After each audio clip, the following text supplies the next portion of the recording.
రాష్ట్రంలో అరాచక పాలన కొనసాగుతుందని ఎమ్మెల్సీ లేళ్ల అప్పిరెడ్డి అన్నారు.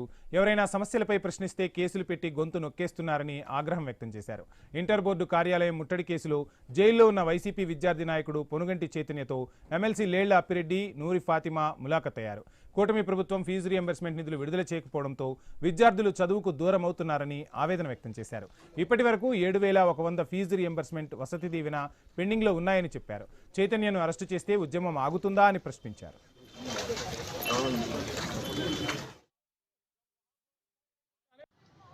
ఇవాళ ఈ రాష్ట్రంలో ఉన్నటువంటి విద్యార్థి నాయకుల్ని, వైఎస్ఆర్ కాంగ్రెస్ పార్టీ నాయకుల్ని, కార్యకర్తల్ని అరెస్టులు చేస్తే అవే ప్రయోజనాలు ఉంటాయన్న అంశాన్ని ఈ సందర్భంగా గట్టిగా చెప్పదలుచుకున్నా.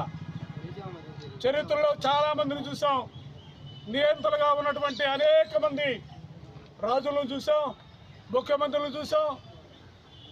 మాకు తిరుగులేదనే భావంతో ముందుకు సాగినటువంటి అనేక మందిని చూసాం. అందరూ కూడా చరిత్ర కాలగర్భంలో కలిసిపోయినటువంటి పరిస్థితులు ఉన్నాయి.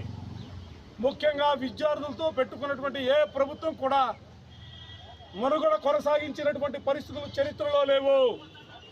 నేను ఎప్పటికైనా చెప్పదలుచుకున్నా, భేషజాలకు వెళ్ళొద్దు. పేద విద్యార్థులకు సంబంధించినటువంటి సమస్య, పేదల చదువుకు సంబంధించినటువంటి సమస్య ఇవాళ ఈ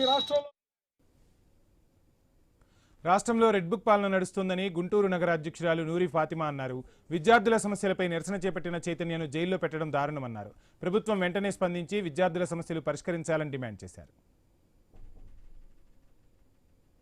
ఇక్కడ ఆంధ్రప్రదేశ్లో రాజ్యాంగ పాలన జరగట్లేదు, హిట్లర్ పాలన జరుగుతుంది.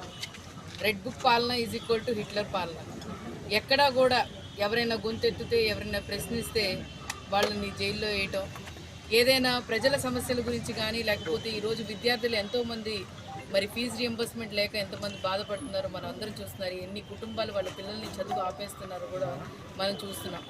దానికోసం ఈరోజు మరి అందరూ కలిసి తాడేపల్లిలో ఎడ్యుకేషన్ డిపార్ట్మెంట్ దగ్గరికి వెళ్ళి ఒక ధర్నా ఇచ్చి దాని తీవ్రత ఎంత ఉంది, ఈ ఆంధ్రప్రదేశ్ రాష్ట్ర ప్రజలు ఎంత ఇబ్బంది పడుతున్నారు, పిల్లలు ఎంతమంది చదువులు ఆపేస్తున్నారని చెప్పి చూపించండి ధర్నా చేపడితే, మరి అక్కడ నిరసన తెలిపితే అక్కడ పానుగుంటి చైతన్య, అలాగే స్టూడెంట్ వింగ్ సంబంధించిన ప్రతి ఒక్కరిని కూడా కొంతమందిని మరి వ్యాన్లో ఎక్కించుకొని అక్కడ